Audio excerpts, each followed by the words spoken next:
오늘의 말씀 요한계시록 3장입니다. 요한계시록 3장. 지난주 2장에서는 첫사랑을 잃은 교회, 핍박받은 교회, 타협하는 교회, 불평하는 교회, 네 교회를 보았고요. 이어서 갑니다. 세 번째 세 개의 교회를 또 같이 보게 됐습니다. 첫 번째 교회는 죽은 교회입니다. 요한계시록 3장 1절. 사대에 있는 교회의 천사에게 쓰라. 그래서 사대에 있는 교회 목사에게 예수님께서 말씀하십니다. 하나님의 일곱 영과 일곱 별을 가진 이가 이것들을 말하노라. 일곱 교회의 머리가 되시는 우리 예수님께서 그 교회에게 말합니다. 내가 내 행위를 아노니 내가 살아있다는 이름은 가지고 있으나 죽었도다. 영적으로 그들이 죽은 상태라고 합니다. 소아시아의 다섯 번째 교회인 사대 교회는 참 안타깝지만 그들은 살았다고 산다고 생각하지만 영적으로는 지금 죽은 상태라고 예수님께서 평가를 하시고 있어요. 그럼 참 크리스찬으로서는 매우 뼈아픈 책망이 아닐까 싶어요.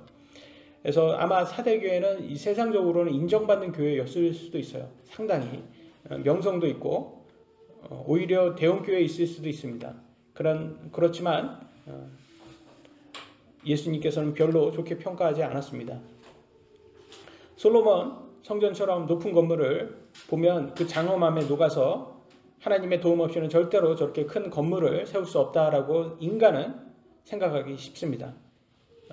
그리고 또 유명한 대형교회 목사님의 그 말솜씨 좋은 설교, 그 다음에 많은 좋은 프로그램, 이런 것에 많은 사람들이 감동, 감화를 받습니다. 그럼에도 불구하고 진짜 중요한 것은 사람에게 좋게 평가받냐, 하나님께 좋게 평가받냐, 예수님께 좋게 평가받냐가 더 중요합니다. 예수님께서 이렇게 나쁘다, 너네들 영적으로 죽어있다 이렇게 평가를 받으면 이건 실패예요. 실패를 한 거죠. 그러니까 우리는 예수님께 잘 평가받는 사람이 되어야 됩니다. 그래서 사도 바울도 사람한테 평가받는 거는 나를 평가를 뭘 해도 그건 나한테 중요하지 않다. 예수님, 하나님께 평가받는 게 제일 중요하다라고 합니다. 요한계시록 2장 23절에 지난주에 뭐라고 말하고 있습니까? 모든 교회가 나는 곧 속 중심과 마음을 살피는 자인 줄 알리라 라고 말하지 않습니까? 우리 하나님과 예수님은 사람들의 겉모습이 아니라 속 중심을 더 중요시한다. 마음을 더 중요시한다 라고 하십니다. 유대교 종교 지도자인 바리새인들이 이렇게 겉옷도 길게 입고 기도도 오래 길게 하고 사람들한테 저렇게 거룩하신 분 하면서 많은 사람들에게 존경도 받고 거룩하다고 많은 사람들이 생각을 했습니다. 그러나 사실 예수님께서는 그들에게 위선이면서 아주 독사와 같이 위선자, 침례 요한도 그렇지만 독사와 같다면서 예수님께서는 그들에게 독서를 퍼부었어요. 위선자라면서. 참 그렇지 않습니까? 사람들에게는 다 인정받았는데 이상하게 예수님께 인정을 못 받았다라는 거죠. 그러니까 중요한 것은 우리는 속 중심을 보시는 하나님과 예수님의 평가가 더 중요하다는 거예요. 그래서 사람을 보지 말아야 되는데 사실 쉽지는 않죠. 우리는 사람 눈치를 더 보게 됩니다. 왜냐하면 눈에 보이기 때문에. 그럼에도 불구하고 우리는 하나님 말씀을 더 중요시해서 정말 하나님께 잘 보이려면 어떻게 해야 되나 우리가. 하나님께 잘 보려면 그분의 말씀대로 순종하는 것이 가장 안전하겠죠. 2절에는 이렇게 나왔습니다. 깨어서 남아있으나 죽으려 하는 것들을 강하게 하라. 그래서 지금 영적으로 깨어있어라. 지금 영적으로 지금 죽어가는 사람들이 많다. 지금 이런 거예요. 그 사대 안의 교회에서도 영적으로 죽어간다는 건 뭐겠습니까? 이 사람들이 자꾸 제대로 된 교리를 믿지 않고 이상한 교리에 지금 유혹당하고 있다. 그래서 지금 죽으려고 한다. 자칫 잘못하면 믿음이 넘어간다라고 하고 있어요. 그리고 내가 하나님 앞에서 내 행위가 완전함을 찾아내지 못하였나니. 그래서 자꾸 얘네들이 이상한 쪽으로 가려고 하니까 너네들 완전하지 않다라고 지금 말하고 있습니다. 교회는 예수님의 몸이고 성도들은 예수님의 지체라고 합니다. 교회의 지체, 예수님의 지체죠. 어떤 지체는 깨어남아 있으나 어떤 지체는 지금 죽으려 하고 있다는 거예요. 영적으로 죽으려 하고 있습니다. 교회가 하나님의 말씀으로 하나가 되어야 하는데 교회 성도들 중 일부는 이단 교리, 우상 숭배 이런 것들에 지금 빠져서 하나님께서는 행위가 완전함을 찾지 못했다 이런 평가를 지금 받고 있는 겁니다. 우리의 육신은 연약합니다. 그죠? 그리고 우리 자신의 인생의 자랑을 좋아해서 우리 자신을 높이려고 아주 바빠요. 그렇기 때문에 우리 자신을 믿지 말고 우리는 사실 예수님의 말씀을 더 믿어야 됩니다. 심지어는요, 가족들보다도 하나님의 말씀을 더 기쁘게 사랑하는 사람들이 있어야 됩니다. 마태복음 10장 37절에 다시 한번 읽어볼까요? 뭐라고 되어 있나? 시작.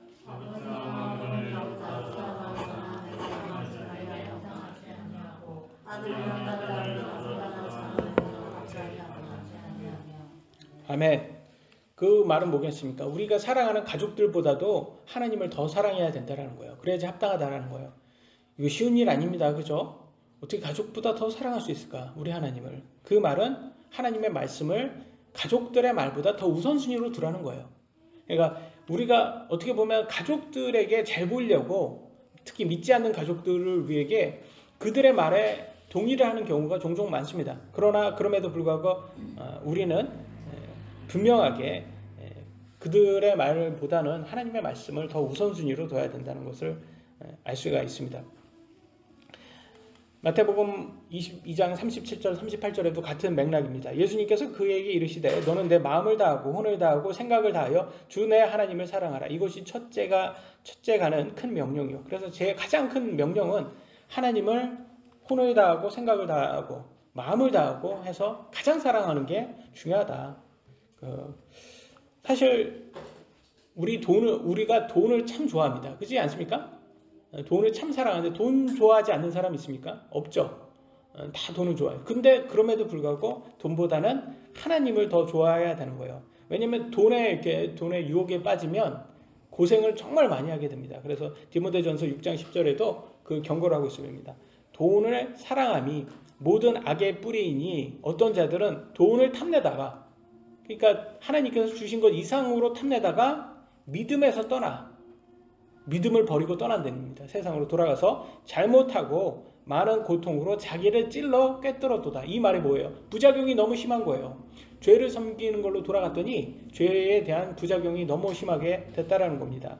그래서 여러분, 이 돈이라든지 이런 것에 대해서 우리 유혹이 상당히 큽니다. 뭐 술이라든지 돈이라든지 마약이라든지 중독되는 것들, 그런 거 너무 크기 때문에 우리가 잘 구분해야 되는 거예요. 지난번에 아이들 데리고 경주에 있는 놀이공원에 한번 갔다 왔었죠. 그때 이렇게 보면 큰 무덤이 경주에 있지 않습니까? 그래서 그 무덤에 보면 이제 왕도 있고 신하들 같이 있고, 그래서 왕이 이렇게 누렸던 그런 뭐 금은 보소, 뭐 보물 같이 이렇게 묻히잖아요. 그런 것들 봤을 때 참 지금 보면 어떠니까 그 돈이, 보물이 그 왕의 혼을 위해서 뭘 해주는 게 있습니까? 없잖아요. 그냥 그대로 묻혀 있는 거잖아요. 썩는 거 몇 개 더 있습니까? 그러니까 아무것도 없구나. 돈이 살아있을 때만 해주지 죽은 다음에 우리 혼을 위해서는 돈이 해주는 게 하나도 없구나. 여러분 죽을 때 어떻게 돈 가지고 갈 수 있습니까? 아무것도 못 갖고 갑니다. 빈손으로 와서 빈 몸으로 이제 갈 거예요. 아무것도 가져오지 않은 그대로 갈 겁니다. 그러니까 우리가 가장 우선순위가 되는 게 돈이라든지 가족들보다도 더 우선순위가 되는 것은 하나님이고, 하나님의 말씀이 가장 우선순위가 되어야 된다는 것을 보여주고 있습니다. 그래야지 하나님께, 예수님께 좋은 평가를 받을 수 있다. 3절입니다. 그러므로 내가 어떻게 받았고 들었는지 기억하고, 복음을 어떻게 받았는지 기억하랍니다. 굳게 붙잡아 회개하라. 그래서 복음을 굳게 붙잡고 바른 교리를 붙잡고 다른 곳으로 가지 않도록 빨리 회개를 하랍니다. 그런즉 만일 내가 깨어 있지 아니하면 내가 도둑같이 내게 이르리니 내가 어느 시각에 내게 이를지 내가 알지 못하리라. 도둑같이 온다는 말은 아무도 모르게 온다는 거예요. 그러니까 아무도 모르게 오면, 회개하지 않은 채 온다면 어리석은 그 처녀들처럼 그렇게 있다가 결과적으로는 예수님의 결혼식에 혼인의 식에 참석하지 못하고 천국에 들어가지 못하는 그런 어리석은 다섯 처녀들처럼 되게 되는 거죠. 그래서 우리가 조심해야 되는 거예요. 누가복음 9장 41절에는 이렇게 나왔습니다. 예수님께서 응답하여 이르시되 오 믿음이 없고 삐뚤어진 세대여, 내가 언제까지 너와 함께 있으며 너희 일을 용납하리요. 이런 봤을 때 여러분, 예수님께서 제자들에게도 어떻게 보면 많이 혼내십니다. 야, 너네들 믿음이 없다, 이렇게 믿음이 어떻게 적다, 이렇게 혼내십니다.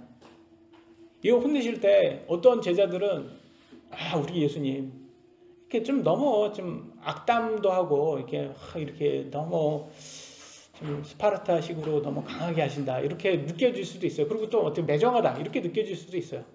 근데 이게 잘 우리가 깨달아야 되는 거예요. 왜냐하면 못하는 사람한테 이렇게 잘한다 이렇게 하면 안 돼요. 그럼 거짓 화평이고 거짓이. 근데 이것도 사람마다 다 틀리죠. 영적인 순서, 영적으로 아직 이제 갓 구원받은 사람한테는 그렇게 못하겠죠. 그런데 시간이 지났어. 1년, 2년 신앙생활이 했는데 아직도 어린아이처럼 한다면, 아직도 유치원생처럼 이렇게 한다면, 이제 나이가 지났는데도 불구하고 영적으로 이제 성장해야 되는 시간이 지났는데도 어린아이처럼 그렇게 군다면, 여러분 그때도 어린아이처럼 하면 좀 약간 비꼬는 것처럼 느껴져요. 여러분 성인한테 어린아이처럼 이렇게 아이고 오셨어요, 아이고 잘했어요 오늘, 이거 뭐예요 이게? 좀 약간 누가 성인이 이렇게 오는데 잼잼 한번 해봐요 이렇게 한번 해봐요. 그럼 이거 싸우자는 것밖에 안 되는 거예요 이게. 성인이면 성은 대우를 받아야 되는 거죠. 근데 지금 저는 그래가지고 좀 뭐라고 할까, 이게 많은 분들에게 인기가 있는 오은영 정신과 선생님 있잖아요. 뭐 그분의 위로가 참 좋은 것도 있고 좋은 영향도 있지만, 일단 어른한테, 아이한테 하는 거는 저는 이해가 돼요. 근데 좀 특히 문제가 있는 아이한테 이렇게 하는 거는 이해가 되는데, 어른한테도 아이한테 하듯이 그렇게 하더라고요. 어른이 뭐 이렇게 문제가 있다 그러면 어렸을 때 많이 고생을 많이 하셔서 그래요. 부모의 사랑을 못 받아서 그래요. 자꾸 이렇게 피해자인 것처럼 그렇게 얘기를 하더라고요. 어른인데. 근데 자기 탓, 너 탓 아니야. 네 어렸을 때 잘못했던 너 부모 탓이야. 자꾸 이렇게 남의 탓으로 이렇게 돌리더라고요. 근데 그거는 어렸을 때 얘기잖아요. 어렸을 때는 맞아요. 근데 이제 컸잖아요. 컸으니까 이제 거기에서 벗어나야죠. 근데 거기에서 네 잘못 아니야 오냐 이렇게 하면, 이제 성인인데 성인한테 그렇게 하면, 물론 마음으로는 누가 내 편 들어주면 위로는 받겠지만, 그게 성숙돼야 되는 시기인데 그렇게 하면 어떻게 성장이 되겠습니까? 그래서 제가 추측하건대 예수님께서 이렇게 제자들에게 막 이렇게 막 말씀하시는 거고, 아니면 사대교회한테 막 이렇게 빨리 깨어라 있어라, 그렇지 않으면 내가 옮겨버린다 막 이런 식으로 이렇게 말씀하시는 게, 그게 좀 성인한테 이렇게 하듯이 그렇게 하시는 거구나라는 생각이 들어요. 그래서 예수님께서도 많은 아이들을 사랑하셨고, 아이들한테는 좀 이렇게 친절하게 하셨지만 성인한테는 좀 약간 강하게 하셨어요. 그렇기 때문에 우리가 그거를 잘 구분해서 영적으로 이렇게 되는 사람에 맞게 이렇게 해야 된다는 것을 알 수가 있습니다. 4절 보도록 하겠습니다. 사대에도 자기 옷을 더럽히지 아니한 몇 이름이 내게 있어 그들이 흰 옷을 입고 나와 함께 걸으리니 그들은 합당한 자들이니라. 그래서 사대 교회 안에서도 잘하는 사람이 있다는 거예요. 많지는 않지만 잘하는, 이렇게 제대로 믿는 사람, 교리를 따르는 사람들이 있답니다. 그들이 흰 옷을 입는 거예요. 흰 옷이라는 것은 예수님의 의를 입는 거예요. 예수님의 의를 입으면 그걸 흰 옷이라고 나와 있습니다. 우리는 인간에게는 의가 없어요. 그죠? 예수님에게만 의가 있습니다. 그래서 예수님을 믿고 그분의 말씀에 우리가 믿게 되면 그분의 의가 나의 의가 된 거예요. 그래서 제대로 믿는 사람들이 이제 예복을, 흰 옷을 입는 것을 알 수가 있습니다. 그래서 우리가 사실 제가 항상 그러잖아요. 남 뭐 판단할 필요 없다. 우리는 각자가 중요하다. 왜냐하면 우리가 하나님 심판석에 딱 갔을 때 다른 사람하고 비교하지 않으실 것 같아요. 그냥 너 잘했어 못했어, 너는 어떻게 했어, 뭐 이렇게 각자에게 회개보고를 받으신다고 합니다. 로마서 14장 12절에 각 사람이 자신에 관하여 하나님께 회개보고를 하리라. 내가 이제 회개보고를 해야 되는 거예요. 나의 인생에 대해서 하나님께서 주신 재능을 내가 어떻게 썼는지 이제 회개보고를 해야 됩니다. 그러면 개인평가라는 거예요. 개인평가. 그러니까 여러분 뭐 부모님 탓할 필요도 없고 자식 탓할 필요도 없는 거예요. 그리고 배우자 탓할 필요도 없는 거예요. 내 개인이에요. 개인. 그래서 하나님 앞에서는 아무도 변명할 수가 없습니다. 그래서 하나님께서 주신 것을 내가 어떻게 했냐가 중요하다. 그래서 여기 교회도 그래. 우리 모두 다 사대교회인데요. 그렇게 했는데 예수님께서 뭐라고 합니까? 사대교회라고 다 되는 거 아니야. 제대로 믿어야지. 사대교회 안에서도 제대로 믿는 사람들은 제대로 하나님께서 보상을 주실 것이고 그렇지 않는 사람은 버리신다고 하십니다. 이어가겠습니다. 5절 6절입니다. 이기는 자 곧 그는 흰옷을 입을 것이요. 그래서 저는 이걸 어떻게 해석을 하냐면 이기는 자다. 그러면 이렇게 완주를 한 사람이다. 믿음을 끝까지 바꾸지 않고 끝까지 견딘 사람들. 이 사람들은 완주자라는 거죠. 그래서 그거는 다 이긴 사망을 이긴 사람들과 같이 끝까지 믿은 사람은 천국에 가고 그들이 예수님의 흰옷을 입는다. 예수님께서 주시는 의의 흰옷을 내가 그의 이름을 생명책에서 지워버리지 않냐고. 가장 중요한 게 여러분 이름이 생명책에 지워지지 않는 거예요. 그래야지 여러분 혼이 천국에 들어가는 거예요. 생명책이 지워지면 여러분의 혼이 불호수에 들어가게 됩니다.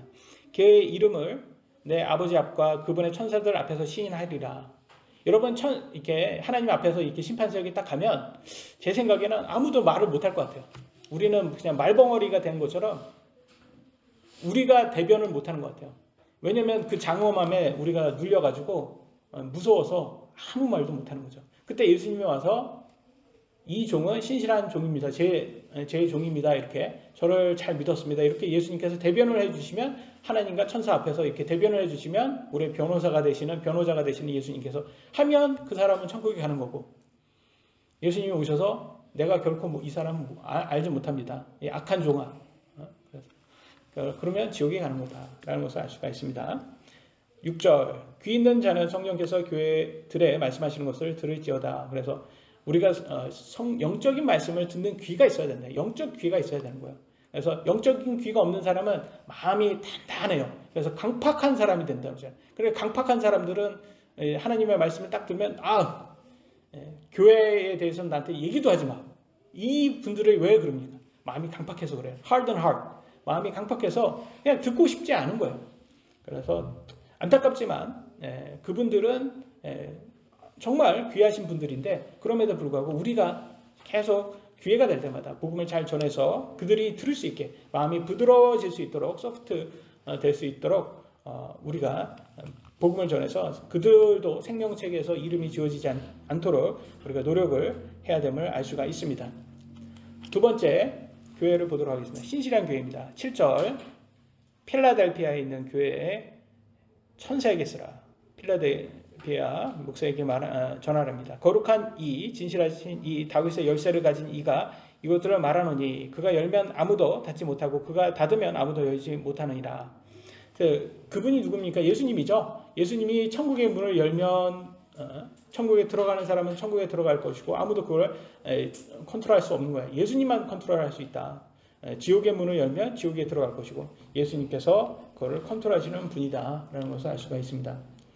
여기 보시면 저기 왼쪽에 윗부분에 보면 저게 소아시아입니다. 거기에 7개의 교회가 있어요.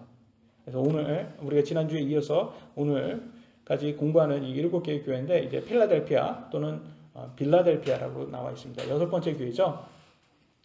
그래서 예수님께서 천국과 지옥의 문을 관장하시고 그걸 이렇게 열거나 닫거나 하실 수 있다라는 것을 알 수가 있습니다. 근데 그것을 신약 시대에 와서는 교회에게 주셨어요. 베드로를 통해서 교회에 주셔서 교회가 그것을 할 수가 있습니다. 지금은. 그러나 궁극적으로는 교회의 머리는 예수님이기 때문에 예수님이 하시는 거예요. 그래서 예수님께서 우리를 천국으로 받아주시면 받는 거고 우리가 지옥에 들어갈 수 있는 거고 예수님께서 안 받아주는 사람은 천국에 못 들어가고 지옥으로 가게 되겠죠. 그래서 아까도 얘기했지만 제가 안식교회에 대해서 충격을 받은 게 제가 지난번에 말씀드렸을 겁니다. 거기는 지옥이 없다고 믿더라고요. 지옥이 없다고. 그래서 지옥은 이 타락천사들 있잖아요.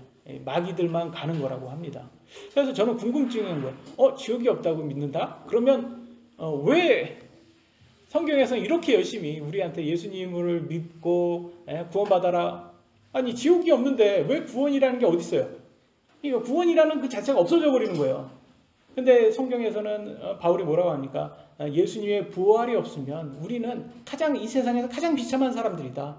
구원을 못 받으니까 부활이 있어야지 구원을 받잖아요. 근데 인간이 지옥에 가지 않아도 된다?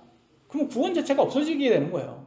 그러니까 그거는 성경에 진짜 어디에도 없는 그런 것을 이렇게 믿는 사람들이구나. 그래서 세상에는 정말 비슷해 보여요. 99%는 어떻게 보면 비슷할 수도 있어요. 근데 1%의 독이 있는 거예요. 포이즌이 그 1%에 있는 거예요. 그래서 많은 잘못된 교리들을 믿는 사람들이 있습니다. 그래서 그런 사람들을 믿지 마시고 오직 우리는 성경을 믿어야 된다는 것을 알 수가 있습니다.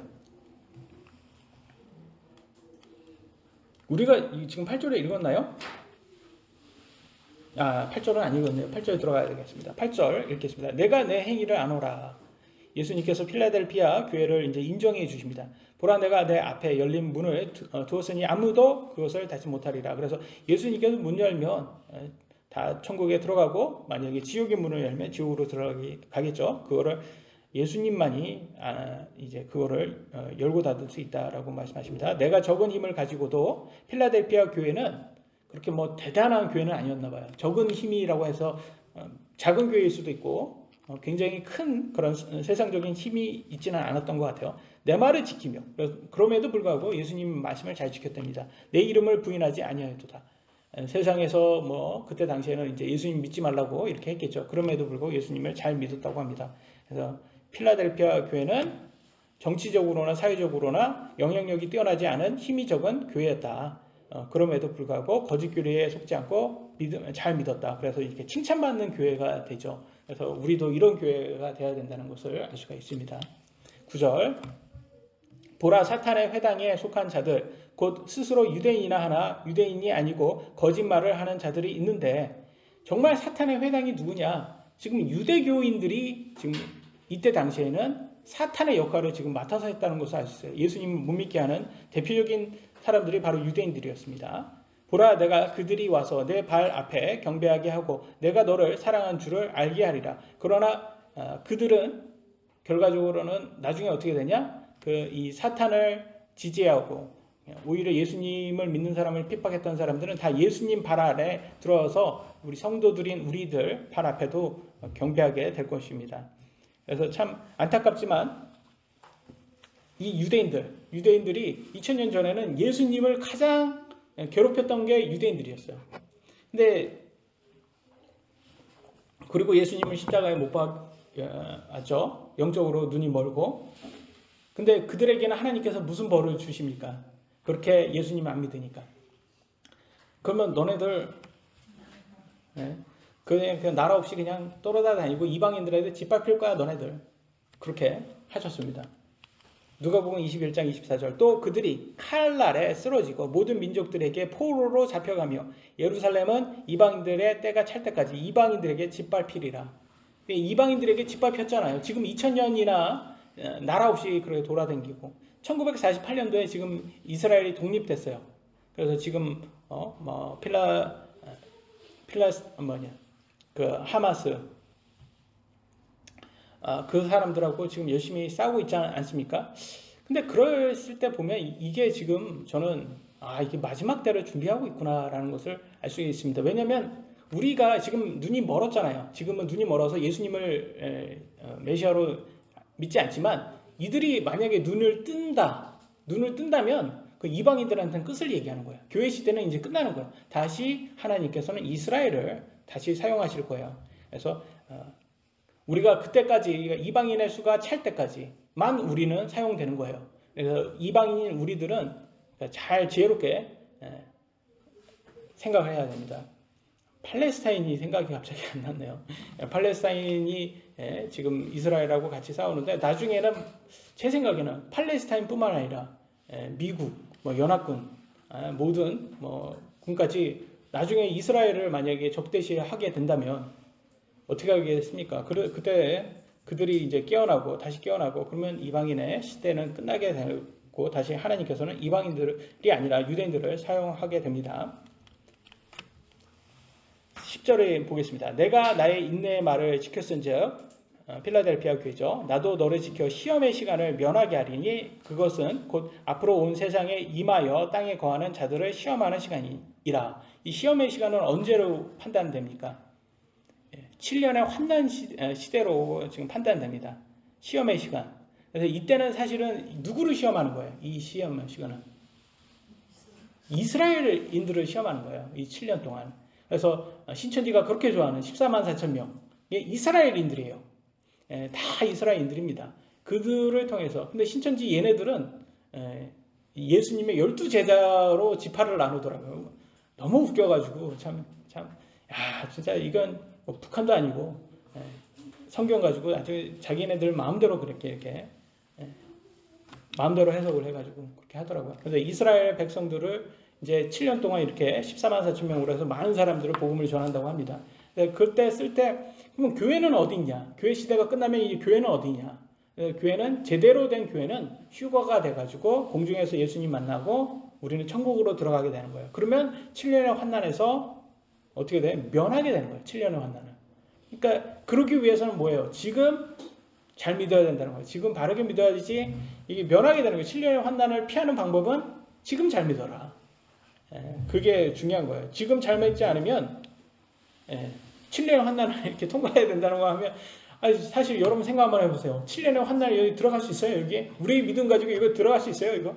북한처럼 그렇게 들어갈 수 있냔 말이에요. 지금은 큰 소리 칠 수 있겠지만 들어가서 그렇게 고통받으면 어떻게 큰 소리 치냔 말이에요. 근데 이 7년의 환난이 얼마나 힘들냐면 믿는 유대인들도 믿음을 버릴 수도 있을 만큼 그렇게 힘들다고 합니다. 마태복음 24장 22절 그 날들이 짧아지지 아니하면 어떤 육체도 구원을 받지 못할 것이로되. 그러니까 7년밖에 안 되는 이유가 있다라는 거예요. 그만큼 힘들어서 7년 이상이 되면 구원을 받지 그러니까 어떤 육체도 구원받을 수 없다라는 거예요. 너무 힘들어서. 선택받은 자들을 위하여 그 날들이 짧아지리라. 선택받은 자들은 유대인이겠죠. 이 14만 4천 명처럼 하나님께서 선택하신 그들을 위해서 이렇게 짧게 하셨다고 합니다. 앞으로 나올 요한계시록에 나올 세 종류의 심판이 있어요. 7 봉인 심판, 7 나팔 심판, 7 금병의 심판이 있어요. 그런 심판을 보면 우리가 알 수 있듯이 그게 7년 환난에 나올 심판인데 어떤 육체도 그 고통을 피할 수가 없습니다. 그게 너무 힘들어가지고 믿는 사람까지도 이게 포기할 만큼 그렇게 힘든 심판이라고 합니다. 그러니까 교회 입장에서는 지금이 진짜 은혜 시대라는 것을 다시 한번 생각하게 됩니다. 11절 보라 내가 속히 오리니 내가 가진 그것을 굳게 붙잡아 아무도 내 관을 빼앗지 못하게 하라. 그래서 여러분 우리가 지금 가진 이 복음 또 앞으로 받을 보상 이런 것을 뺏기지 않으려면 지금 이 믿음을 굳건히 이 교리를 굳건히 우리가 잘 지켜야 된다는 거예요. 그래서 이 관이라고 나와 있지만 이게 월계관 고대 올림픽 때는 월계관을 사용했잖아요. 월계관. 지금은 뭘 사용합니까? 금메달을 사용하잖아요. 그러니까 메달이라고 생각하시면 돼요. 그래서 제가 아까도 말씀드렸지만 여러분 천국에 들어가면 금메달 다 따신 거예요. 금메달 따시는 거다. 그러니까 얼마나 천국에 들어가는 게 힘드냐. 그래서 좁은 문이라고 나와 있어요. 성경에. 좁은 문. 많은 사람을 찾지 않는다는 거예요. 그래서 성경대로 믿는 사람이 그렇게 많지 않다. 세상에는. 그래서 우리가 이 관을 갖는 사람이라는 것은 뭐냐 또 이 왕을 뜻하기도 해요. 그래서 왕관이라고도 하잖아요. 그래서 예수님께서 십자가에 가실 때 로마 군인들이 가시관을 만들어서 유대 왕이라면 조롱했잖아요. 그런 것처럼 이 관이라는 것은 왕을 또 상징하기도 합니다. 그래서 우리가 정말로 끝까지 잘 견뎌야지 천국에 가서 이 금메달 왕관을 받고 하나님의 자녀로서 왕의 자리, 이 왕이라는 것도 다 하나님이 왕이시고 아들이 다 왕자 아닙니까? 그러니까 다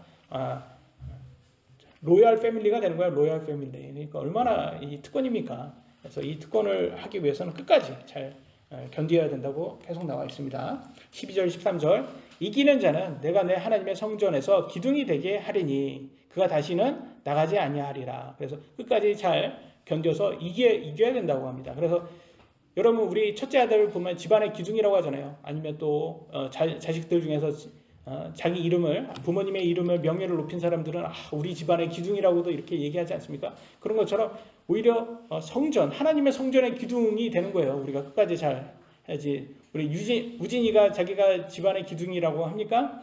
너밖에 없잖아. 동생 형이 없는데. 그래서 우진이 집에서는 우진이가 기둥입니다. 그렇죠? 기둥이 부끄러운 것을 하면 안 되는 거야. 끝까지 믿음을 잘 지켜야 되죠. 또 내가 내 하나님의 이름과 내 하나님의 도시 곧 하늘에서 내 하나님으로부터 내려오는 새 예루살렘의 이름을 그 위에 기록하고 나의 새 이름을 그 위에 기록하리라. 귀 있는 자는 성령께서 교회들에 말씀하시는 것을 들을지어다. 여기에서 자꾸 귀 있는 사람은 들을지어다 이렇게 교회에게 말씀하시는 걸 들을지어라 무슨 말을 하는 겁니까? 이게 뭐입니까? 알아들어라 이겁니다. 야, 너네는 귀가 있는데 왜 이렇게 못 알아듣냐 이겁니다. 그렇지 않습니까? 많은 사람들이 이렇게 알려줘도 못 알아들어요. 그런데 예수님께서 얼마나 답답하니까 빨리 너는 알아듣고 영적인 거를 알아듣고 깨달아라. 그래야지 끝까지 잘 끝까지 잘 견뎌야 된다. 그래서 제가 항상 말씀드리지 않습니까? 사도 바울의 이 비유처럼 우리 인생은 마라톤과 같다. 마라톤은 뭐예요? 1등하고 꼴찌가 있다 하더라도 가장 중요한 거는 완주예요. 완주. 그렇지 않습니까? 완주하면 꼴찌를 했어도 괜찮아요. 완주했다라는 게 그 자체가 명예잖아요. 그렇지 않습니까? 여러분 그 풀 마라톤을 저는 뭐 풀 마라톤, 해프 마라톤도 저는 겁이 나더라고요. 뭐 10km, 5km 이렇게 나와 있더라고요. 보면. 근데 뭐 물론 패밀리는 5km, 10km 하겠지만 해프 아니면 풀로 이렇게 마라톤 하시는 분들 보면 대단하지 않습니까, 여러분? 얼마나 대단합니까? 근데 그분들이 생각은 해요. 중간에 너무 힘드니까 포기할까? 생각 너무 많이 합니다. 그렇지 않습니까? 근데 포기할까? 근데 그분들이 완주를 했다는 건 중간에 포기하지 않았다라는 증거가 되는 거예요. 그러니까 우리가 천국에 간다라는 것은 중간에 포기하지 않는다라는 것이 가장 중요합니다. 그래서 성경에는 그러기 위해서는 우리가 절제를 해야 된다라고 설명을 해주고 있습니다. 고린도전서 9장 24절로 27절 빨리 읽겠습니다. 경주할 때 달리는 자들이 다 달릴지라도 한 사람이 상을 받는 줄을 너희가 알지 못하느냐? 너희도 상을 받도록 이와 같이 달리라. 이기려고 애쓰는 자마다 모든 일에서 절제하나니 이제 그들은 썩을 관을 얻고자 그 일을 하되 우리는 썩지 아니할 관을 얻고자 하느니라. 천국에 가는 이 땅의 금메달보다도 훨씬 더 중요한 게 천국의 금메달이다. 이 땅의 금메달은 어차피 썩지 않습니까? 그런데 천국의 금메달은 영원한 생명이에요. 그러므로 내가 이와 같이 달리되 정해진 것이 없는 것처럼 하지 아니하고 또 이와 같이 싸우되 허공을 치는 자같이 하지 아니하며. 허공을 치는 자같이, 여러분 허공을 치는 사람하고 하는 거는 이게 술 취해가지고 전봇대하고 싸우는 거하고 똑같은 거 아닙니까? 이거 얼마나 어리석은 사람입니까? 공기하고 싸운다고 한다고 생각하면 술 취해가지고 얼마나 어리석습니까? 그게 뭐냐면 구원받은 다음에도 이 세상의 물질에 집착하고 그것에 이렇게 해가지고 믿음 버리는 사람들이 이렇게 허공을 치는 사람들과 같지 않을까 싶어요. 왜냐면 이렇게 썩는 것에 이렇게 우리가 집착하고 그쪽으로만 해서 믿음까지 버리게 된다는 거죠. 물론 우리가 육신이 연약해서 그런 걸 물질을 좋아하지만 그럼에도 불구하고 하나님의 말씀을 더 좋아해야 된다는 것을 잊지 말아야 된다는 거죠. 27절 오직 내가 내 몸을 억제하여 복종시키면 내가 다른 사람들에게 복음을 선포한 뒤에 어떤 방법으로든 내 자신이 버림받은 자가 되지 않게 하려 함이라. 뭘 얘기하고 있습니까? 복음을 열심히 다른 사람에게 선포한 다음에 자기도 무조건 구원받는답니까? 아니면 자기가 버림받을 수 있다라는 거예요. 버림받을 수 있다라고 하잖아요. 이게 중요한 거예요. 그래서 오늘날 이게 구원파들처럼 한번 구원받으면 영원히 이렇게 떨어져 나가지 않는다. 성경은 계속 떨어져 나갈 수 있다. 그러니까 조심해라. 라고 하는 거예요. 그러니까 복음을 열심히 전한 사람들, 옛날에 뭐 전도왕이었던 사람도 지금 보면 믿음에서 벗어나서 이제 떠나가지고 세상적으로 사시는 분들이 있어요. 옛날에는 전도왕이셨는데. 그러니까 그런 사람이 되지 않기 위해서는 항상 자기 자신을 절제해야 된다는 거예요. 왜냐하면 절제하지 않고 세상 거를 다 이렇게 취하다 보면 우리가 연약하지 않습니까? 세상 것이 너무 좋아요. 그래서 그런 것에 빠져서 중독되어 버릴 수 있다는 거죠. 그래서 우리가 끝까지 헛발질하지 않도록, 우리가 헛발질 한다고 그러잖아요. 헛발질 한다고. 왜 헛발질 합니까? 그러니까 썩을 것에 집착하지 말아야 된다는 거죠. 썩지 않은 영원한 것에 우리가 애착을 해야 된다는 것을 보여주고 있습니다. 마지막 주제입니다. 열심을 잃은 교회. 참 안타까운 교회입니다. 마지막 14절 라우디게아 사람들의 교회에 천사에게 쓰라. 아멘이요 신실하고 진실한 증인이요 하나님의 창조를 시작한 이가 이것들을 말하노라. 우리 예수님은 하나님의 창조를 시작하신 이입니다. 그분께서 창조를 하셨는 거예요. 하나님하고 함께 이 세상을 만드신 분이에요. 그분이 라우디게아 교회에게 지금 메시지를 전하시고 있습니다. 그래서 요한복음 1장 3절에도 나와 있죠. 모든 것이 그분에 의해 만들어졌으니 그분 누굽니까? 그분이 누구예요? 예, 하나님의 말씀입니다. 하나님의 말씀.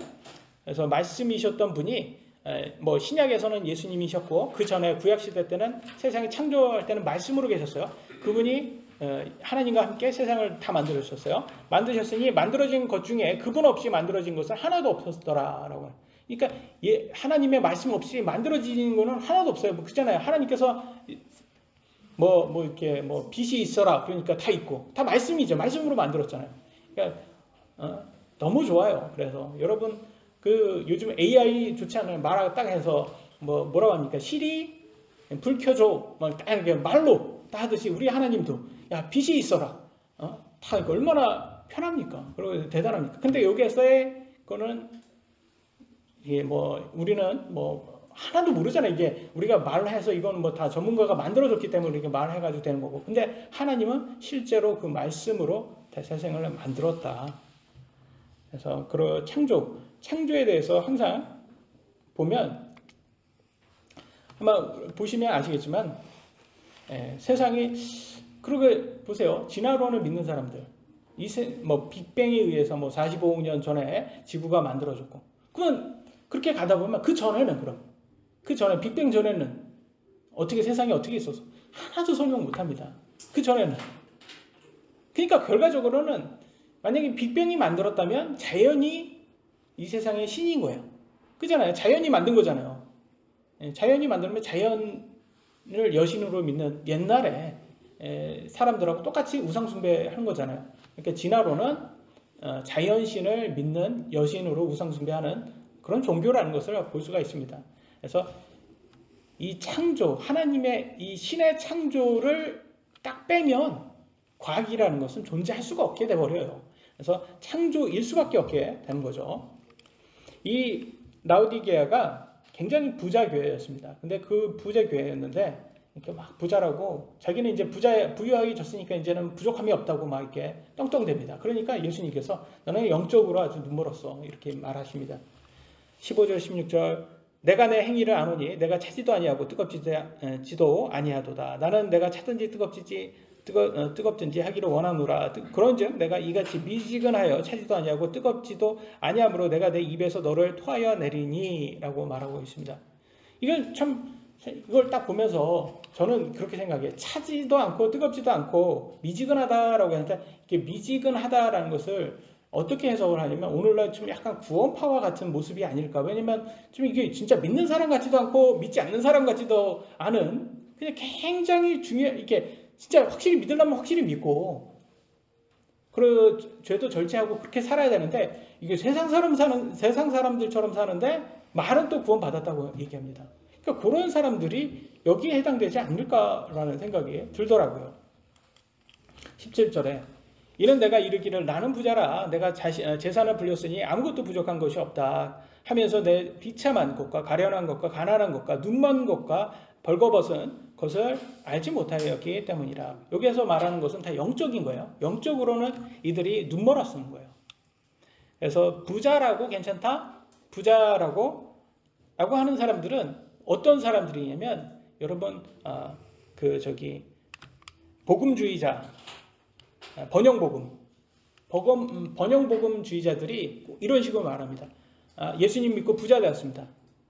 근데 예수님 믿고 부자 되었다는 게 이게 이들의 믿음의 목적이 돼버렸어요.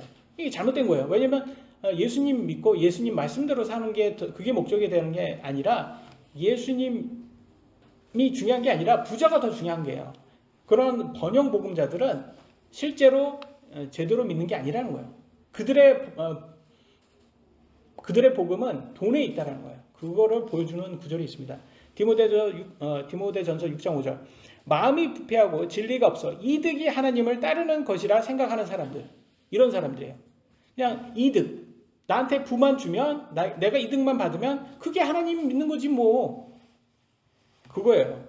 이 사람들은 마음이 부패하고 진리가 없는 사람들이라는 거예요. 성경에서는. 그러니까 돈이 그들의 하나님이 된 거예요. 만몬이 그들의 하나님인 거예요. 그러니까 이런 사람들은 하나님께서 좋아하지 않습니다.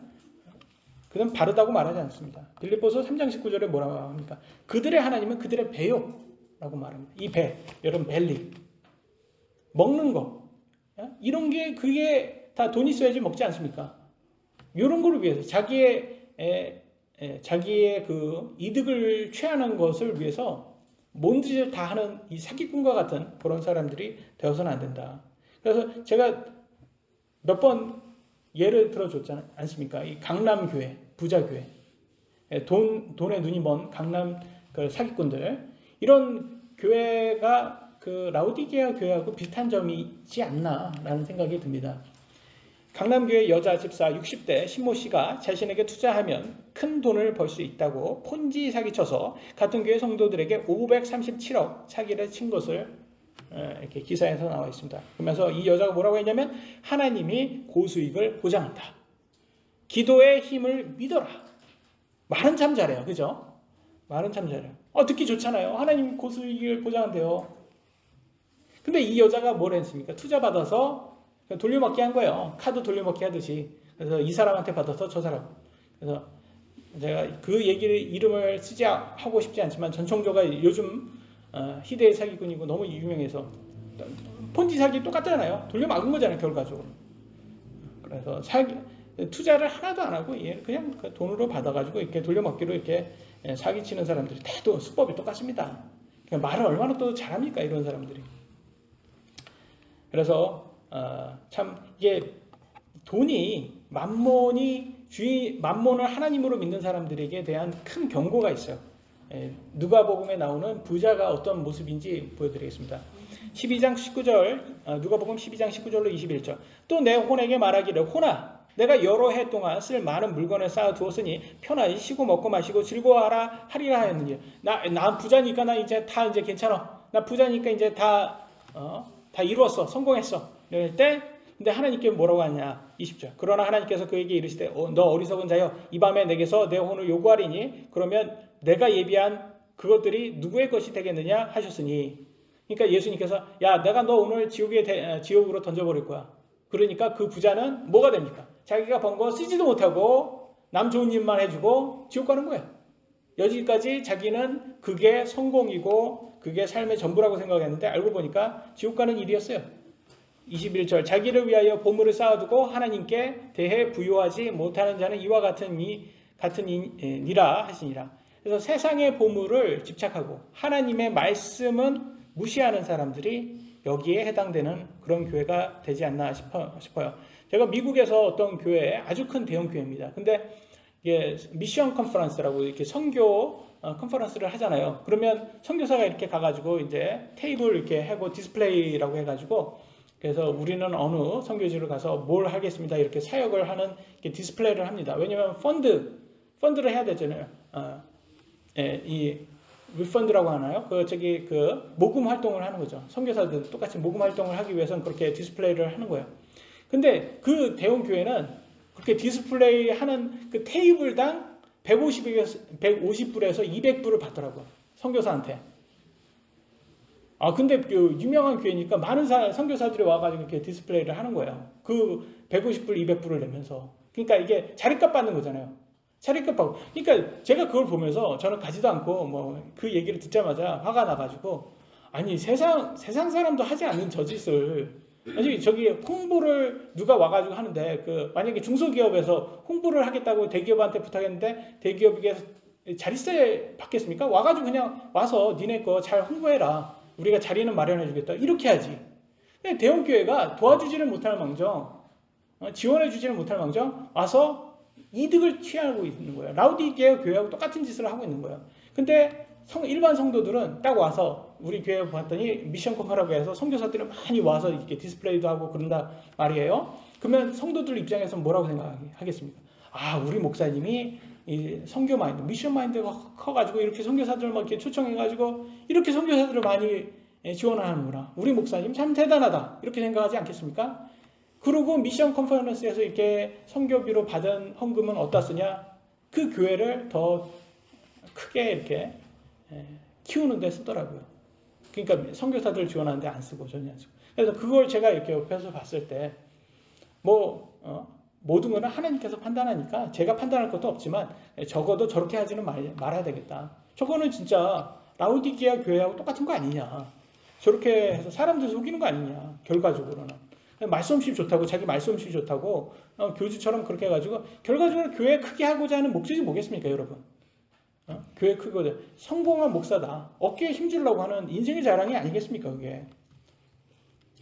그래서 저는 성경에서는 항상 이렇게 추종하지 말아라. 제가 항상 말하지만 여러분들에게 목사인 저도 추종하지 말고 아무도 추종하는 그 자체가 성경적이지 않다라고 말을 드리지 않습니까? 고린도 4장 6절에 뭐라고 나왔습니까? 너희가 기록된 것 이상으로 사람들에 대해 생각하지 말 것을 우리 안에서 배우게 함으로 너희 중에 아무도 한 사람 편을 들고 다른 사람을 반대하며 우쭐대지 못하게 하려 합니다. 그러니까 사람을 그 이상을 높이면 안 되는 거예요. 추종하지 말라는 거예요, 사람을. 근데 저는 참 이렇게 말씀없이 좋고 유명한 그런 목사들을 추종하는 사람들 보면 그래서 뭐 사람이지 뭐 똑같지 뭐. 네. 우리가 다 의롭지 않은데 의로운 사람 하나도 없는데 뭘 이렇게 교주처럼 저렇게 떠받치는다. 우리 목사님 말하는 걸. 뭐 우리 목사님의 성경 우리 예수님 말씀하기를 이렇게 말을 해야죠. 그게 다 뭐냐면 우리 안에 이 원죄가 뭡니까? 우리의 원죄가. 우리도 우상처럼 떠받쳐지는 걸 좋아하기 때문에 그렇습니다. 그래서 마귀가 뭐라고 했습니까? 이 아담과 이브에게 창세기 3장 5절 너희가 신들과 같이 되어 선악과 먹으면 너네도 신들처럼 된다. 이게 이브도 그런 생각이 들지 않겠습니까? 나도 이렇게 우상화되고 이렇게 신처럼 떠받쳐지는 걸 되고자 하는 거. 오늘날 우리 젊은 아이들이 그 아이돌 되려고 그렇게 고생을 많이 합니다. 그렇지 않습니까? 그 아이돌 돼가지고 성공하면 뭐가 됩니까? 우상화 되는 거 아닙니까? 우상화. 그래서 많은 사람들이 그래 우상화되는 그 맛에 못 잊어서 그렇게 합니다. 그러나 결과적으로 좋지는 않다. 20절 보라 내가 문에 서서 두드리노니 누구든지 내 음성을 듣고 문을 열면 내가 그에게로 들어가 그와 함께 만찬을 먹고 그는 나와 함께 먹으리라. 그래서 우리 예수님께서는 모든 사람들에게 문을 두드리는 거예요. 마음의 문을 열어라. 또는 이제 소프트하게 바뀌어서 예수님 말씀 들어라. 그러면 마음의 문을 열면 예수님께서 오셔서 우리와 함께 먹고 영적으로 우리가 먹을 수 있다는 것을 알 수가 있습니다. 그래서 예수님이 주시는 더 이상 목마르지 않는 물, 배고프지 않는 빵을 먹게 됩니다. 그래서 천국을 소망하게 되죠. 마지막 구절입니다. 21절, 22절 요한계시록 3장 이기는 자에게는 나 역시 이긴 뒤에 내 아버지와 함께 그분의 왕좌에 앉게 된 것 같이 나와 함께 내 왕좌에 앉는 것을 내가 허락하리라. 그리고 보니까 성도들도 왕처럼 대우를 받는 것을 볼 수가 있어요. 그죠? 예수님이 왕인 것처럼. 22절 귀 있는 자는 성령께서 교회들에게 말씀하시는 것을 들을지어다 라고 나와 있습니다. 그래서 예수님의 제자들도 서로 다 자기가 천국에 들어가면 한 자리, 좋은 자리 차지하려고 그렇게 했던 이유가 다 있는 거예요.